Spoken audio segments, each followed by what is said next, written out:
Мужчины мои ушли на тренировку. Олега не кормили в школе, соответственно, я сделала 2 бутера, налила горячий чай, отправила, чтобы перед тренировкой Олега покормили. Хотела завести робота, подняла, короче, все столы и стулья, сделала удобно, чтобы робот работал. Но кто-то отключил его от сети, и он, короче, не зарядился. Все, батарейка села, говорит, работать не буду. Заряжает батарейку теперь активно. Ладно, пусть заряжает. Я пока, знаете, что сделаю? Сейчас покажу вам. Да, забыла показать еще, что Алексей в Эрдемли нашел, где переплести учебники Мишины.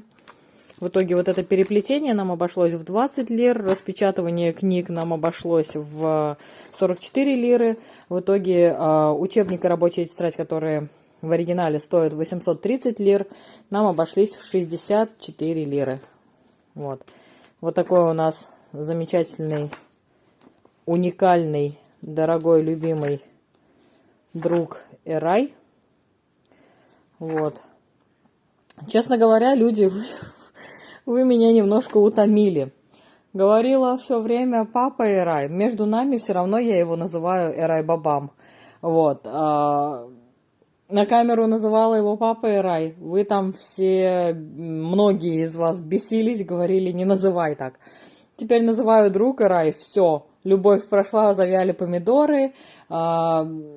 Папа Эрай уже не папа Эрай, он папа Эрай. Просто теперь на камеру он друг Эрай. Как вы хотели, так я его и называю теперь на камеру. Вот. Наш друг Эрай. У нас такие же замечательные отношения. Не надо выдумывать себе в голове ничего.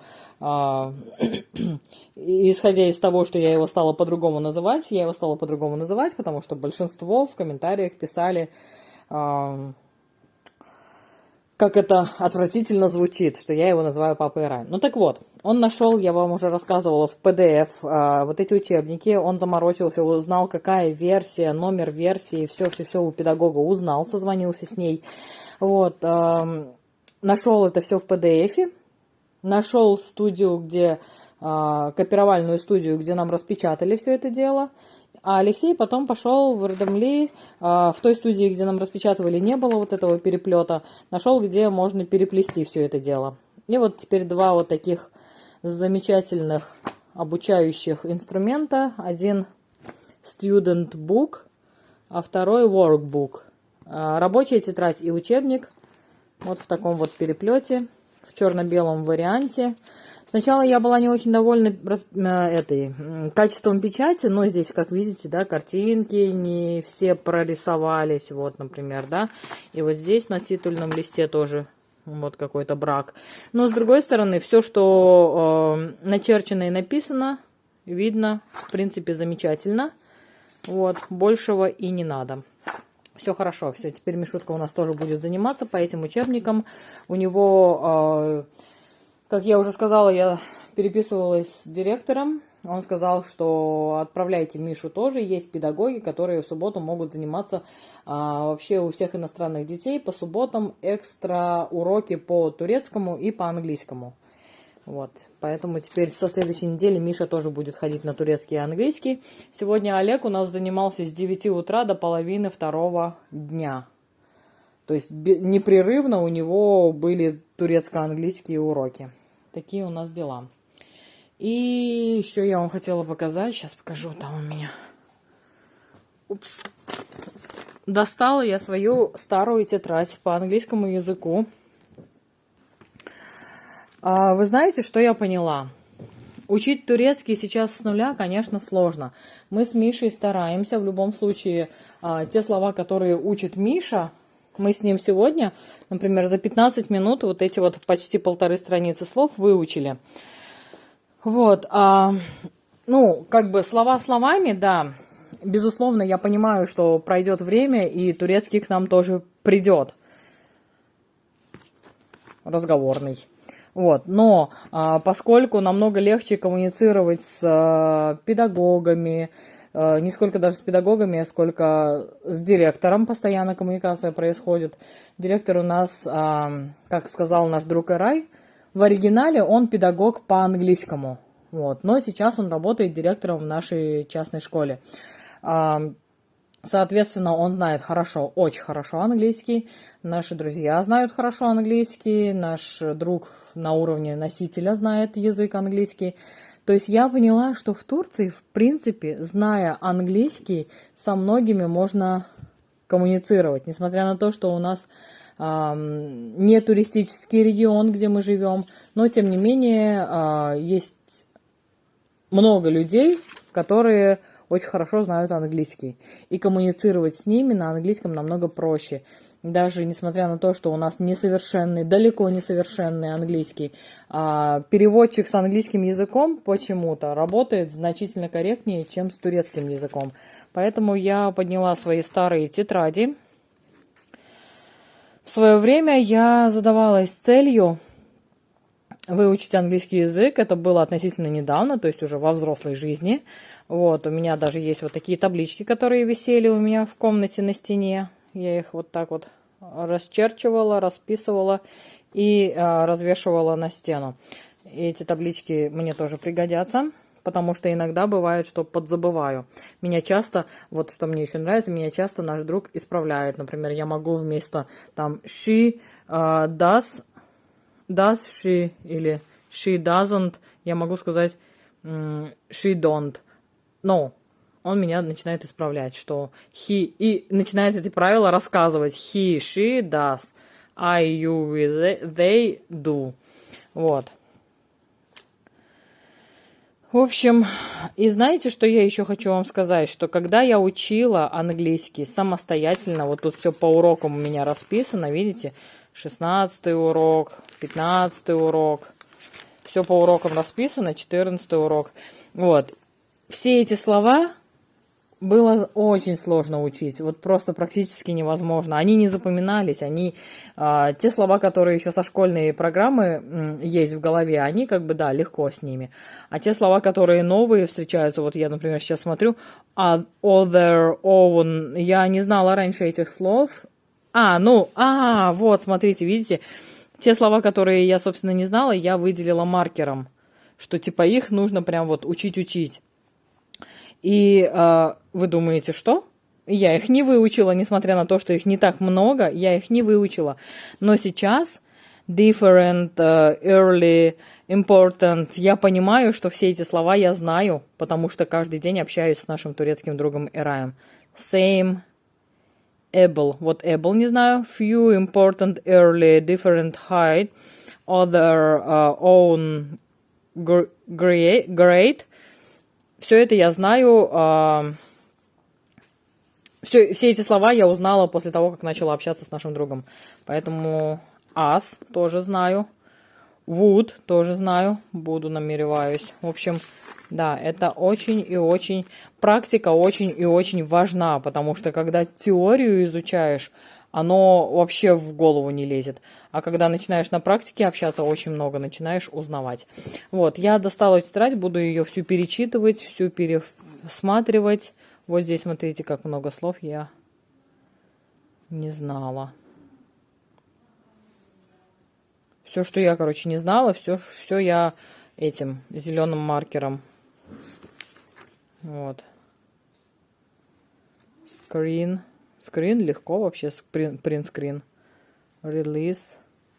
В общем, revenge, месть. Нет, вот такое слово я не знала. Такое слово мы, общаясь с другом, не употребляли никогда. Torture, пытка. Такое слово тоже я не знала. Ну, короче, есть над чем еще поработать, поэтому эта тетрадь теперь будет у меня в качестве настольной тетрадки. Вот. Буду учить английский. Ну что, Олег, отзанимавшийся 5 уроков? Да, 5. 5 уроков, 3 английского, 2 турецкого. Как, подтянул свои знания? Ну, скажу честно, уроки по английскому как бы ничего не принесли, с одной стороны, да? Угу. Но с другой стороны, на секундочку, еще ни разу такого не было, чтобы было живое общение между учителем, мной и одноклассницей в данном случае. Ага. Она тоже хорошо знает английский, одноклассница? Ну, так. Так себе. А ты прям свободно общаешься по-английски? Да-да-да. Ты умничка, красавчик. У меня такой вопрос. Да. Можешь ли ты на следующей неделе поменять, чтобы было 3 турецкого? Сначала ты турецким занимался, а уже на тренировку ты отпрашивался с английского. Давай Можешь? попробую спросить у директора. Попробуй, пожалуйста. Хорошо. Потому что скажи, английский для меня очень важен, потому что я перестал заниматься со своим педагогом. Но турецкий для меня еще важнее, потому что все обучение проходит на турецком. Он мне прям вот экстра нужен. Мгм. Понял? Да, хорошо, я так и объясню ему. Мишута у нас Кукси уже поела, мы сели тут обеда ужинать. Чокдаха, ты уже булку смолотил. Давай, учи нас турецким словам. Мы будем кушать и слушать. Мы тут едим мамин торт с йогуртом. Это на тарелочке кусочек. Ну, нам приятного аппетита. Всем, кто с нами ест, тоже приятного аппетита. А всем остальным хорошего дня и отличного настроения. Алексей Николаевич, ну-ка посмотри зрителям в глаза. Слышишь меня? Посмотри, говорю, зрителям в глаза.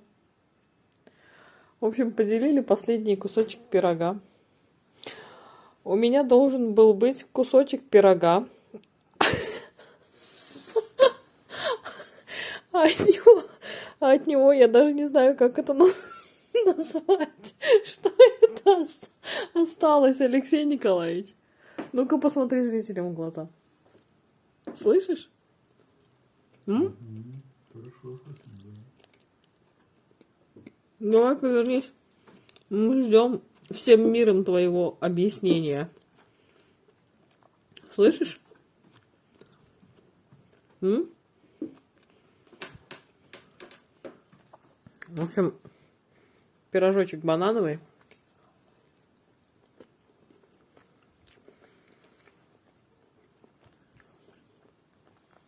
Главному сладкоежке семьи зашел на 100%.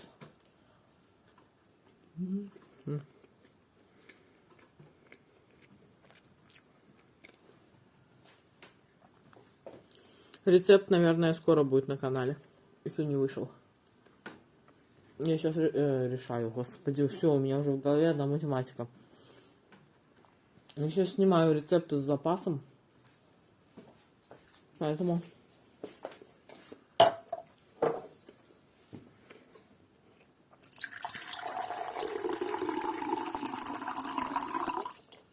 АСМР.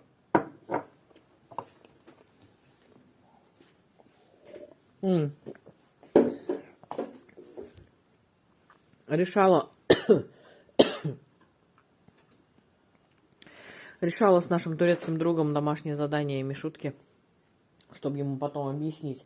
Мы созвонились достаточно поздно, Миша уже купался в это время. Короче, наш друг сказал буквально следующее. При том, что то, что вы выдумываете, что мы ему надоели, нет. Я ему говорю, наши зрители говорят, что мы тебе надоели, поэтому ты уехал в Удану. Он говорит, если бы это было бы так, я бы не стал продолжать вам помогать онлайн. Вот. А так он сам предлагает свою помощь. Ну, продолжает с нами общение сам. То есть, это его инициатива была начать заниматься домашними заданиями. Он говорит, у меня есть время, давай домашними заданиями позанимаемся. Я говорю, давай. И он позвонил. Вот. Мы с ним, значит, на видеосвязи. Я тут писала слова Мишутки. Сейчас покажу. Мама решает, а Миша сдает. Вот. Мы с турецким другом, значит, писали слова. Занимались. Потом дошли до задания, где надо было включить логическое мышление. Он говорит, слушай, все так сложно. Мы, говорит, заплатили бешеные деньги, говорит, колледжу. Пускай учительница сама, говорит, с ним занимается этими уроками. Я, говорит, не учитель математики. Я вообще, говорит, не помню этого всего и не знаю этого всего. И я, говорит, зная турецкий, задание понять не могу. Они так запутали, так завертели, что, говорит, я не могу понять, говорит. Прости, говорит, но я не могу понять и не могу, соответственно, помочь.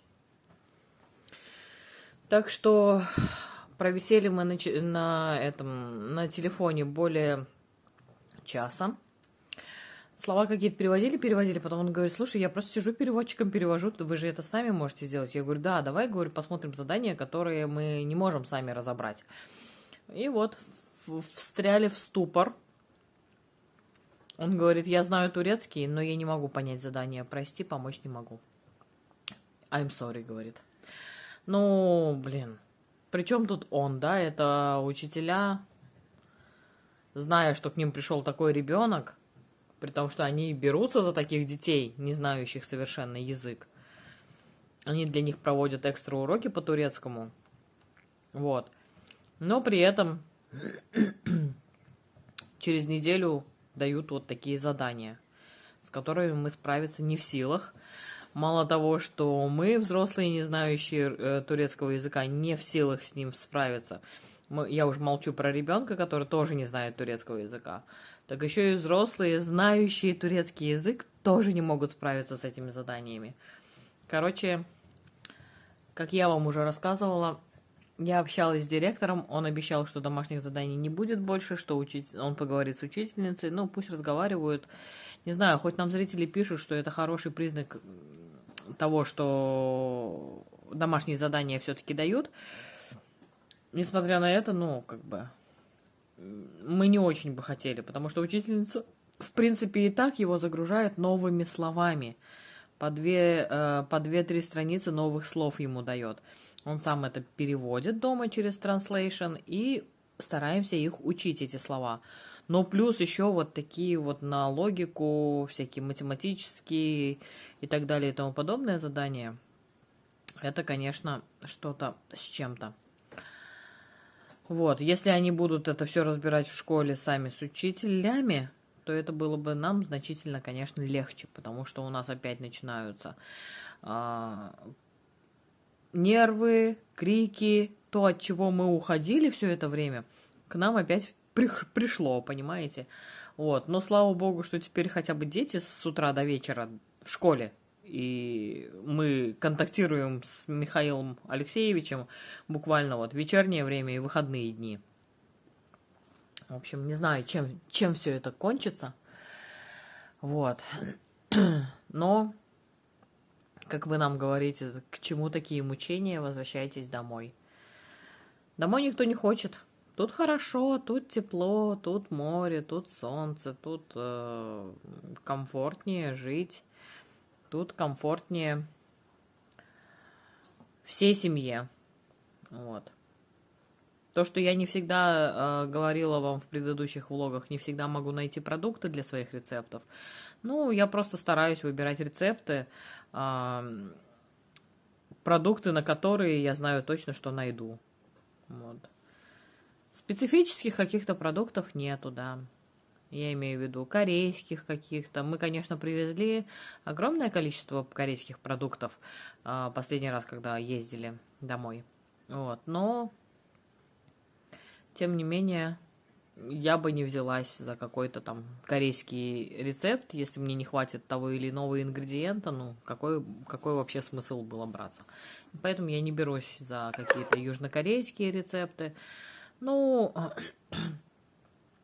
Пролистываю, у меня есть книжка электронная, пролистываю ее, смотрю, она такая хорошая, это самое, иллюстрированная, то, что мне самой нравится визуально, то и я читаю ингредиенты, и если я понимаю, что это вкусно, то я пробую, и сразу вам показываю, и сразу мы это пробуем потом на Мукбанг-канале и высказываем наше мнение. Вот, ну... Да, изначально как бы мы не старались делать наш кулинарный канал, затачивать его под корейские рецепты. Изначально мы не собирались, потому что я прекрасно понимаю этнических корейцев, рецепты я вам уже все показала. За исключением таких сложных рецептов, как кадюри, чимпени. Вот. А что касается южнокорейской кухни, там еще, в принципе, есть над чем поработать. Но, опять-таки, ввиду того, что я ограничена по ингредиентам в Турции, я за это не берусь. Но и южнокорейские рецепты, они тоже не нескончаемые, скажем так, да, им тоже, они тоже рано или поздно закончатся. Поэтому мы никогда не привязывали наш канал к корейским рецептам. Да, я кореянка, я чистокровная кореянка, мама чистая кореянка, папа чистый кореец. Да, много чего знаем, со всеми рецептами с вами поделились. Вот, ну и сейчас смотрю какие-то интересные рецепты, необычные рецепты. В общем, интуитивно, если чувствую, что вкусно, готовлю. И вы знаете, частенько бывает так, что я прям для себя открываю прям вау, какой рецепт. Иногда бывает так, что я действительно в таком восторге, что вот прям рецепт забираю сама себе в копилку и потом его тоже неоднократно повторяю. Такие вот дела. Что вам еще рассказать, о чем с вами еще поговорить? В общем-то и целом, если не считать наши трудности текущие, да, дела обыденные, в общем-то и целом все хорошо. Все хорошо, семья счастлива, все счастливы. Так или иначе, безусловно, жить в России значительно проще, зная язык, хоть куда пойдешь, везде объяснишься, безусловно. Но так или иначе, морозы, холода. Я не говорю там про квартиру, да, в квартире очень тепло, мега тепло, прям вот зимой можно ходить в тоненьком халатике, тунике. Вот, я говорю в целом про погоду на улице. Морозы, эти холода, ну не нравится нам. Есть люди, которые в восторге от этих зимних развлечений. Несмотря на то, что у нас дети тоже в восторге от зимних развлечений, они обожают ватрушки, лыжи, коньки, все это у нас есть, на этом они умеют кататься. Вот. Несмотря на это, все равно они турецкую погоду, турецкий климат больше любят. Вот, потому что я неоднократно задавала одному вопрос, второму вопросу. Вы знаете, что особенно в последнее время я в таком колебающемся настроении нахожусь, и я пытаюсь у каждого из них, из троих, хотя бы какую-нибудь долю сомнения в том, что вот они хотят жить в Турции, услышать. Никогда ни от одного я этого не слышала. Все с уверенностью говорят, что им нравится Турция, им нравится, что здесь не 360 дней, как говорил наш турецкий друг Ирай, но сколько, Лёш, ты бы сказал, солнечных дней в Турции? Ну, не 360. Ну, может, 320, может, 330 дней солнечных, да? При том, что когда солнце светит, несмотря на то, что сейчас вот прям вот глубокая-глубокая зима, да, и бывает достаточно холодно, несмотря на это, если выходит яркое-яркое солнышко, это прям вот московское лето наступает. Вот. Всем от этого становится радостно, дети скорее бежать на набережную стараются. Папа, пошли, не успеют домой прийти, портфели кинут, и все, если солнечная погода, прям сломя голову бегут. Всем это поднимает настроение, всем нравится, в общем. Все у нас, в общем-то и целом, хорошо, друзья. Трудности преодолеем, я в этом уверена, иначе быть не может. Жить нам нравится все-таки больше в Турции. Вот, такие у нас дела.